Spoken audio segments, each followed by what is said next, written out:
Kevin Durant has been the topic of the offseason, coming off a season where Phoenix in back-to-back seasons were underwhelming team-wise. But Durant still displayed his all-league offensive talent, despite some debate on where he ranks overall today. Durant is still an all-world scorer, displaying all-world efficiency at every level paired with the elite volume. You can add that to a Houston Rocket team who are one of the youngest teams in the league, full of size and a defensive prowess that helped them get to the second seed in the Western Conference. Who knows what can happen this season? Kevin Durant is also one of the best off-ball players in NBA history. Last season, he shot 45% on catch and shoot threes, and with Houston having an immense amount of paint pressure but lack perimeter shooting, the team needs KD to slide right in and be the marksman that he is, as the team shot a measly 36% on threes last year. And also having KD on the perimeter opens up space for Şengün to operate down low or for Amen Thompson to have space downhill.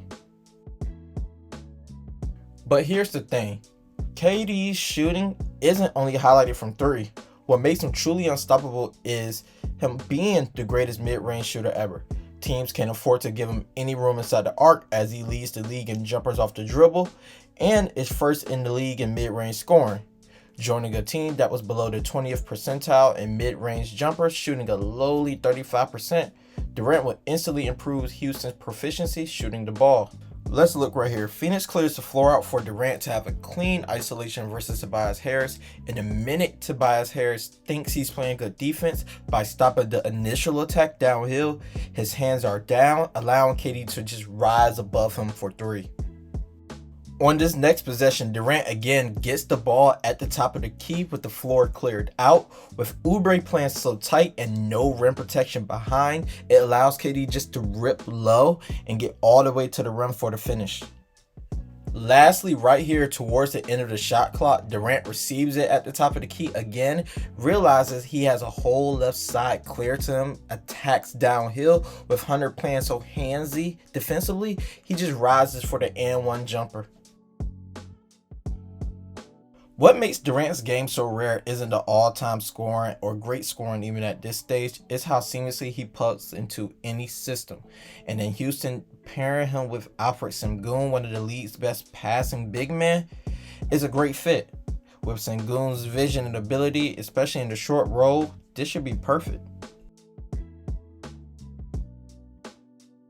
And right here, let's check out this action. This could be Amen Thompson just dribbling towards Durant, handing the ball off, getting him downhill so he can step back in his sweet spots for the jumper. Right here, here's another action that could be used in Houston. Putting Şengün at the elbow, sending Van Fleet to screen away, and Durant just fakes backdoor and has the open dunk. Now here's where the Durant-Şengün fit gets even more interesting. Most teams lack the personnel to switch the action without it being a massive mismatch somewhere. And here's where Durant's ability to make the pocket pass will shine, because teams will try to opt to blitz these actions, but then you get Durant making a pocket pass to Şengün with Amen Thompson cutting and Fred VanVleet and Jabari Smith spread it out on the wings.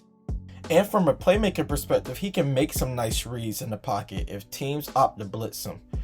However, I do think teams that have the personnel to switch it, they still will opt to rather drop, and that's where things get deadly, because playing drop versus KD is like an automatic bucket, but you don't want to hedge or you don't want to switch, so it creates a massive dilemma for the defense. Right here, the Suns set up a quick hitter with a flare flowing into a ball screen, and the defense opts to hedge Kevin Durant because they're scared of his pull-up, leading to him making a nice read to Plumlee, leading to Ryan cutting backdoor for two. On this next clip, Houston sets up a 1-5 ball screen, and the Hornets hard hedge, and when Şengün receives the ball, he has two open people at the three, finds the corner for the nice open look. Now imagine when that's Kevin Durant in the corner next year. Here's another major key I think people are overlooking where Durant is actually helped by Houston, and it's with Durant's turnover issues.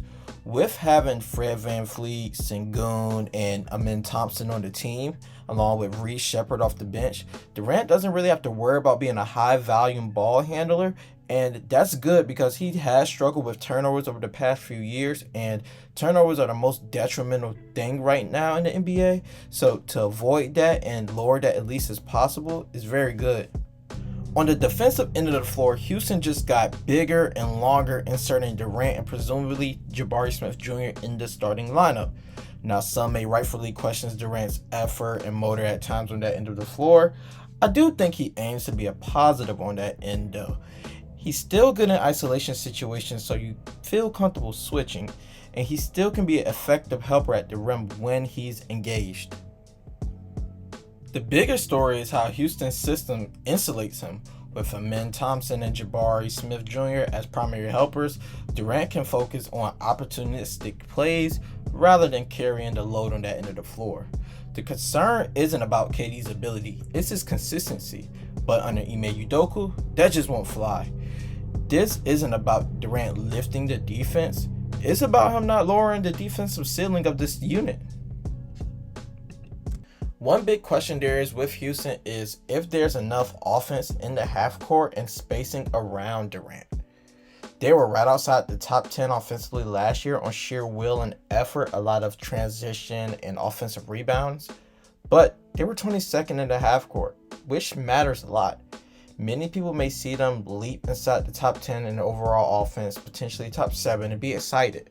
But the real key and improvement to me is how much he can rise the offense in the half court, along with improvements from Amen, Jabari, and Şengün. Is it realistic to predict Durant helping the half court offense reach a top 5 level at this stage of his career? Probably not.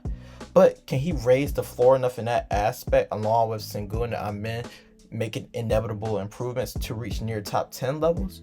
I think that's highly realistic. So where does this leave Houston? Let's zoom out. Kevin Durant's arrival isn't about recreating his MVP form. It's about leveraging his scalable greatness and still all NBA level play to accelerate the Rockets' championship timeline.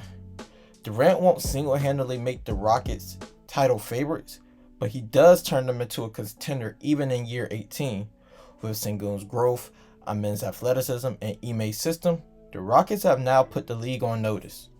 Don't forget to like, comment, subscribe, and let me know, where do you think the Houston Rockets will end this upcoming season?